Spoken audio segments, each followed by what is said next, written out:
শুভ সকাল বন্ধুরা, কোচবিহার জেলার ছোট্ট একটা গ্রাম থেকে আমি কৃষ্ণা চলে আসলাম নতুন একটা ব্লগ নিয়ে। আমার ব্লগে তোমাদেরকে অনেক অনেক স্বাগত আর আমার অনেক অনেক ভালোবাসা। তোমরা কে কোথার থেকে আমার ব্লগটা দেখছো বন্ধুরা অবশ্যই কমেন্ট বক্সে জানাবে, তাহলে আমার অনেক ভালো লাগবে।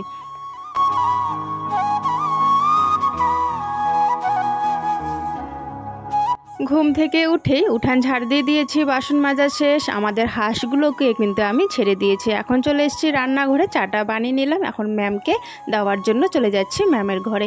ম্যামকে চা দিয়ে আমিও খেয়ে নিয়েছি। আর এখন হচ্ছে এই ঘরে চলে আসলাম বিছানাটা গোছানোর জন্য। ছেলেও আজকে একটু তাড়াতাড়ি উঠে গেছে আর মেয়ে কিন্তু প্রাইভেট পড়ছে ম্যামের কাছে। চলো এবারে তোমাদের সুন্দর কমেন্টের উত্তর দেব। একজন বলেছো, দিদি ভাই আমি ফার্স্ট কমেন্ট করেছি, প্লিজ তোমার ব্লগে আমার নামটা নিও, সুমায়া। এই যে সুমায়া বোন, তোমার নামটা নিয়ে নিলাম। থ্যাংক ইউ সো মাচ আমার ব্লগ দেখার জন্য আর সাথে কমেন্ট করার জন্য। প্রত্যেকটা দিন সকালবেলা এই একই চিন্তা মাথায়, ঘুম থেকে উঠেই যে আজকে কি রান্না করব, আজকে কি খাওয়া দাওয়া হবে, ঠিক একই চিন্তা প্রত্যেক দিন এরকম আমার সাথেই হয়। তো যেদিন করে আবার বাড়িতে জিনিস থাকে রান্না করার মতো সেদিন চিন্তা হয় না, কিন্তু বেশিরভাগই দিনগুলো সকালবেলা ঘুম থেকে উঠেই এই চিন্তাটা মাথায় আসে যে আজকে কি রান্না করব। তো আজকেও সেরকম রান্না নেই, সেরকম রান্নার জিনিস ঘরে যেহেতু নেই, তো আজকেও কিন্তু আমরা ওই আলু ভাজা, আলু যেহেতু থাকে সবসময় ঘরে, আলু ভাজা আর হচ্ছে শুকটি মাছ আছে, তো শুকটি মাছের একটু তরকারি করব। তো এটা দিয়ে আজকে খাওয়া দাওয়া হবে। তার আগে ঘরটা একটু গুছিয়ে নেই। আর ছেলে দেখো এখানে পড়ছে, আর মেয়ের কিন্তু প্রাইভেট আছে, মেয়ে প্রাইভেটে পড়ছে। চা বানাচ্ছিলাম আর গ্যাসটা কিন্তু কোনো রকম করে আর কি মুছেছি সকালবেলা চা বানানোর জন্য। আর এখন আসলাম গ্যাসটা, মানে গ্যাসের চুলাটা নিচে নামিয়ে টেবিলটা একটু ভালো করে পরিষ্কার করব। কি বলো তো, অনেক সময় ভাত রান্না করি যখন বা চা বানাই, অনেক সময় না পড়ে যায়, তো নিচটা সেরকম করে পরিষ্কার করা হয়নি, তো একটু না দেখি আটা আটা টাইপের হয়ে গেছে। তাই ভাবলাম একটু বালু সার্ফ দিয়ে ভালো করে ঘষছি আর কি। আর যে আমি বস্তাটা এখানে লাগিয়েছি সেই বস্তাটা একটু কালচে কালচে টাইপের যেহেতু হয়ে গেছে, তাই ভালো করে মানে ঘষে ঘষে পরিষ্কার করছি।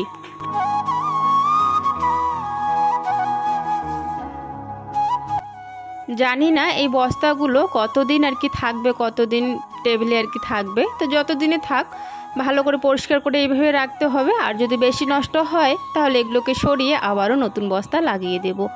আর তা না হলে টেবিলটা একদম ভালো লাগে না, যেহেতু অনেক পুরনো টেবিল এটা, সেই জন্য কিন্তু এই ব্যবস্থাটা আর কি করা। এখন রান্নাঘরটা পরিষ্কার করে চান করে সোজা কিন্তু ঠাকুর ঘরে চলে যাব। ঘরের ঠাকুর দিয়ে দিয়েছি আর এখন হচ্ছে বাইরে তুলসী তলাটায় ফুল জল দিয়ে দিচ্ছি, ফুল জল দিয়ে রান্নাঘরে ঢুকবো।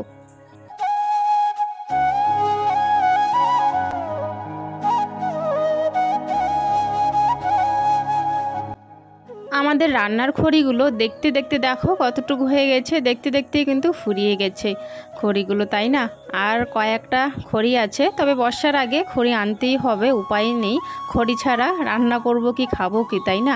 খড়ি দিয়েই তো রান্না করতে হবে। আর গ্যাসে রান্না করা তো সম্ভব না, আর বর্ষাকালে তো একদমই সম্ভব না গ্যাসে রান্না করা, যেহেতু বর্ষাকালে একটু কাজকর্ম আর কি কম থাকে, সেই অনুযায়ী একটু ইনকামটা যেহেতু কম হয়, তাই কিন্তু বর্ষাকালে গ্যাসটা আমরা খুবই মানে খুব কম ব্যবহার করি আর কি।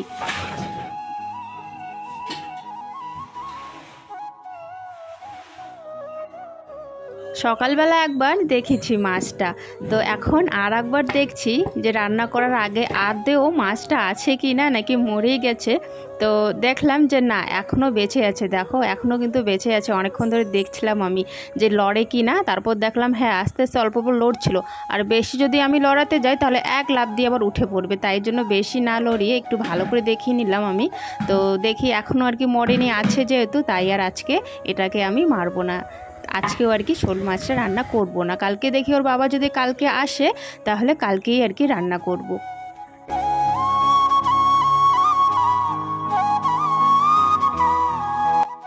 জানো তো বন্ধুরা, এখন যে এরকম করে আমি প্লাস্টিক দিয়ে খুব সহজে উনানটা জ্বালিয়ে ফেলি, কিন্তু আগে কিন্তু নতুন নতুন যখন বিয়ে করে আসি, তো তখন আমার কিন্তু উনানটা জ্বালাতে এত অসুবিধা হতো কি আর বলবো। পাটশোলা থাকলে তাও না তাড়াতাড়ি জ্বালাতে আর কি পারতাম। আর প্লাস্টিক দিয়ে আর হচ্ছে সুপারির শুকনো পাতা দিয়ে আগে জ্বালাতাম, অনেকক্ষণ সময় লাগতো আর একদম ধুয়ো হয়ে যেত, মানে খুব আর কি চোখের জল বেরিয়ে আসতো আর কি আমার, এরকম উনান ধরানোর সময় চোখের জল আমার বেরিয়ে আসতো, এরকম অবস্থা ছিল আর কি। তো যাই হোক, এখন আর কি করতে করতে আর কি সেটা আর কি শিখে গেছি। আজকের আলুটা একটু বড় বড় করে কেটেছি, অন্য দিন ছোট ছোট করে কাটি আর কি, পাতলা পাতলা করে। আজকে আর কি মোটা মোটা করে একটু কেটেছি।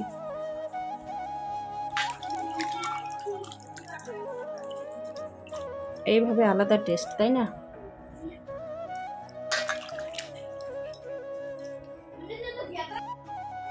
কোনো কিছুই কিন্তু আগের থেকে শিখে আসা হয় না, পেটের থেকে কিন্তু কেউ আগে থেকে কোনো কিছু শিখে আসে না।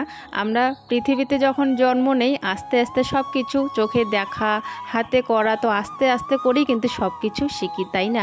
আর আমরা মেয়েরা তো সবটাই পারি, তাই না? চেষ্টা করলেই সব পারা যায়।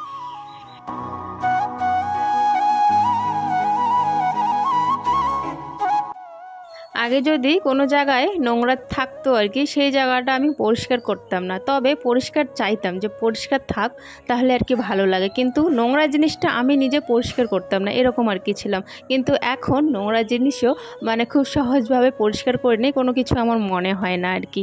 তো যাই হোক, এখন আমার রান্নাবান্না দেখা হয়ে গেছে, আর এখন হচ্ছে ছেলে মেয়ে আমরা তিনজনে মিলে বসে পড়েছি আমাদের এই ঘরে, যেহেতু এখন গরম পড়েছে খুব, তাই কিন্তু ফ্যান চালিয়ে আমাদের শোয়ার ঘরে বসে কিন্তু খাচ্ছি। তাই আর কি তোমাদের সাথে গল্প করছি, মানে আগে এখন অনেকটাই আর কি চেঞ্জ হয়ে গেছি আর কি, অনেকটাই অন্যরকম পরিবর্তন এসে গেছে। আগে একটু অন্যরকম ছিলাম, এখন একটু অন্যরকম হয়ে গেছে বিয়ের পর। আর সবার সাথে এরকম হয়, তাই না? সবার মধ্যেই কিন্তু পরিবর্তন আসে।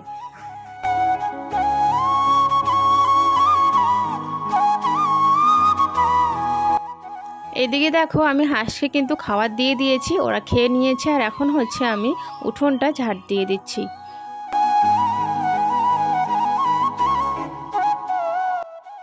আর এই দিকে আমি যখন বিকেলবেলা উঠানটা ঝাড় দিচ্ছিলাম, তখন হচ্ছে একটা আইসক্রিম দোকান কিন্তু যায়, আইসক্রিমের একটা দোকান যায়।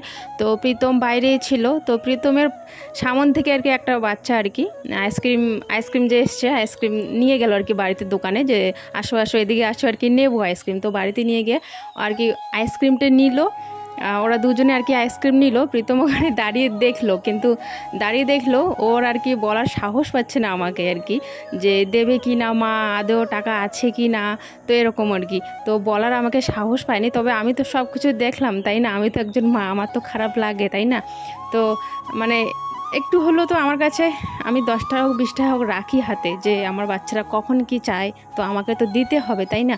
তো সেই জন্য কিন্তু আমার কাছে ছিল 20 টাকা, কিন্তু ও আমাকে বলার সাহস পাচ্ছিল না। তবে ওরা যখন নিয়ে নিল, বাচ্চা দুটো ঘরে চলে গেল, ও দেখি মানে একা একা আসছে আর কি হেঁটে হেঁটে।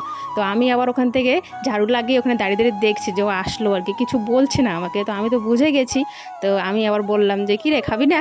বললো হ্যাঁ হ্যাঁ খাবো। মানে তখন যে ওর আনন্দটা, মানে এত খুশি হয়ে উঠলো লাফিয়ে, মানে কি বলবো, আর খুব ভালো লাগলো আর কি দেখে।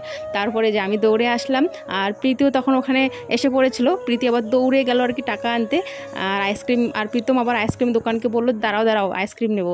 তো প্রীতিকে টাকা দিলাম, প্রীতি আবার টাকা নিয়ে গেল, দুজনে আইসক্রিম কিনলো আর কি।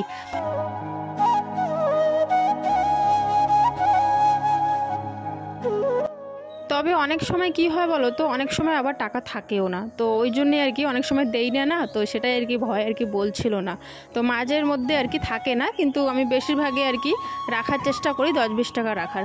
তো যাই হোক, ওইদিকে আইসক্রিম কিনে দিয়েছি, খেয়ে নিয়েছে ওরা দুজন।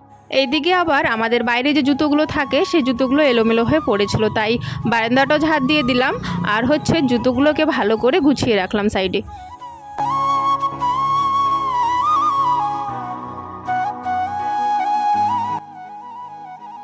বন্ধুরা, তোমরা যারা নতুন এসেছো আমার ব্লগে, তাদের কাছে অনুরোধ রইল চ্যানেলটি সাবস্ক্রাইব করে আমাদের ছোট্ট পরিবারের সদস্য হওয়ার জন্য। আর আগের থেকে যারা সাবস্ক্রাইব করে রেখেছো তাদেরকে অসংখ্য ধন্যবাদ। ব্লগটি যদি ভালো লাগে তাহলে অবশ্যই একটা লাইক দিতে ভুলো না। হাত পা মুখ গালগুলো ধুয়ে নিলাম, এখন হচ্ছে একটু যাই দেখি বাইরে, প্রীতি বাইরে খেলছে, তাই একটু যাব এখন ওদেরকে দেখার জন্য, মানে কোথায় খেলছে। তো একটু দেখতে হবে, তাই না? এভাবে ছেড়ে দিলে তো হবে না। আর আমি যদি ঘরে থাকি আর ওরা দুজন যদি বাইরে থাকে, মানে আমার কাজে মন বসে না, এরকম অবস্থা। বারবার একটু পরপর গিয়ে গিয়ে কিন্তু দেখে আসি। আর এদিকে দেখো হাঁসেরা খেয়ে নিয়েছে, খাবার খেয়ে নিয়েছে, আর হচ্ছে মুরগিরাও ওদের খাবারগুলো খাচ্ছে। দুটো মুরগি এসেছে, মুরগি দুটো দেখো খাবার খাচ্ছে। এই যে একটা তো খেয়ে এখন যাচ্ছে, আর একটা এই যে এতক্ষণ ধরে খাচ্ছিল, এখন মনে হয় ওর খাওয়া হয়ে গেছে আর কি। চলো জামা কাপড়গুলো রাখি, তারপরে হচ্ছে একটু যাই বাইরে।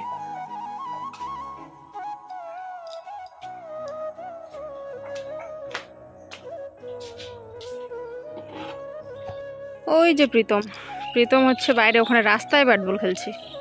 প্রীতি জানি না কোথায়, প্রীতি হয়তো এই দিকে আছে, এই দিকটায় আছে হয়তো প্রীতি। এখন যাব প্রীতির ওখানে, দেখি কোথায় আছে ও।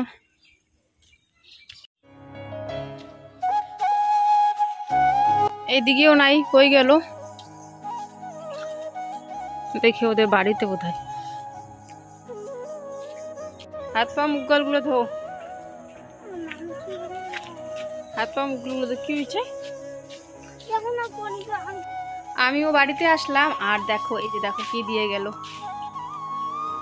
এটা হচ্ছে তোমার মানি ব্যাগের মতো, এই যে মানে আর কি লক্ষ্মীর ভান্ডারের এটা হচ্ছে মানি ব্যাগ, এখানে আর কি টাকা রাখা যাবে। এই যে দেখো লক্ষ্মী ভান্ডার টাকা পাবো, আর হচ্ছে এই ব্যাগটার মধ্যে রাখবো। এটা দিয়ে গেল, দুজনে এসে দিয়ে গেল বাড়িতে এসে আর কি। এটা হচ্ছে ব্যাগ, আর এটা হচ্ছে এমনি আর কি একটা কাগজ। নাম্বারে আর কি মিস কল দিতে বলেছিল একটা নাম্বারে, তো মিস কলটা দিয়ে দিলাম, তাহলে নাকি আর 200 টাকা করে বাড়বে, তাই জন্য মিস কল দিয়ে দিয়েছি। আর হচ্ছে এগুলো এখন রেখে দেবো আর কি ঘরে। বাড়িতে আমি আছি ঠিকই, তবে বললাম না, আমি যদি বাড়িতে থাকি আর ওরা দুজন যদি বাড়ির বাইরে থাকে, তাহলে আমার মনে একটু হলেও মানে কেমন কেমন লাগে, যে বাইরে কি করছে, কোথায় খেলছে, তো কীরকম জানি লাগে। কিন্তু দেখো যেই না সেই মানে ভাবছিলাম যে একটু তাড়াতাড়ি যাই, ওদেরকে আর কি ডেকে আনি, এরকম ভাবতে খবর চলে আসলো সাইকেল থেকে পড়ে দেখো পা কেটে নিয়েছে। অনেকটাই কিন্তু পাটা কেটেছে বলতে মানে পাখায় যেহেতু পড়েছে, একটু মানে ছাল গেছে আর কি, চামড়াগুলো উঠে গেছে, একটু জায়গায় জায়গায় আর কি রক্ত আর কি ভরে গেছে। তো আবার মানে ওর আবার একটা স্বভাব ভালো, মানে একটুতেও কোনো দিনও মানে ঘায়েল হয়ে যায় না, গলে না আর কি। এখনও দেখো পা কেটে গেছে, তাও কিন্তু ওর কোনো আফসোস কোনো কিছু নেই, দুঃখ কষ্ট, ও কিন্তু বেশ সুন্দর করে মানে এখনও খেলছে। দেখি তো পাটা পরে হচ্ছে একাই একটা কাপড় দিয়ে এরকম করে আর কি বাঁধিয়ে দিয়েছে, যাতে রক্ত আর না বের হয়। আর পরে হচ্ছে লাগিয়ে দেওয়া হয়েছিল পায়ে তোমার ওই যে কি বলে, কি পাতা জানে ওগুলা, লটপাতা। হ্যাঁ লটপাতা লাগিয়ে দেওয়া হয়েছে, লটপাতা যাই হোক, ওই পাতাগুলো দিলে নাকি রক্ত বন্ধ হয়ে যায়, তাই কিন্তু পাতাগুলো দিয়ে, পাতার রসগুলো দিয়ে তারপরে হচ্ছে কাপড় দিয়ে বাঁধিয়ে দেওয়া হয়েছে।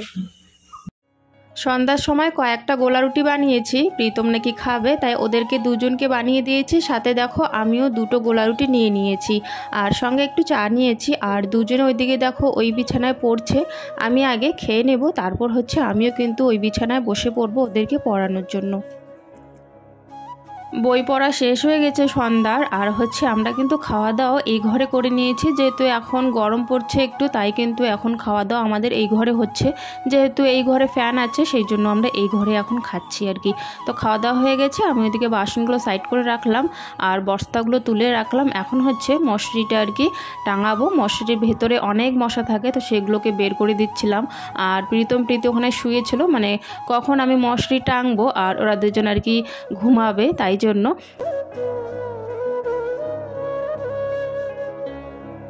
আর জানো তো বন্ধুরা, মশারিটা না খুব খারাপ, পাতলা দেখে নিয়েছিলাম যাতে গরমকালে একটু হাওয়া ঢোকে, ভালো করে ঘুমাতে পারি, তবে পাতলা দেখে নেওয়াতে খুব লস করেছি আমি।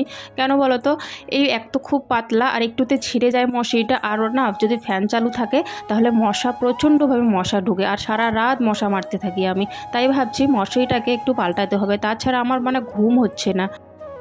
তো চলো বন্ধুরা, এখন ভালো করে সব সাইডে মশলাটা ভালো করে গুজিয়ে নেব। আর আজকের ব্লগটা তাহলে আমি এখানে শেষ করছি। দেখা হচ্ছে আগামীকাল নতুন একটা ব্লগের সাথে। সবাই ভালো থেকো, সুস্থ থাকো, আর প্লিজ আমাদেরকে একটু সাপোর্ট করো। টাটা।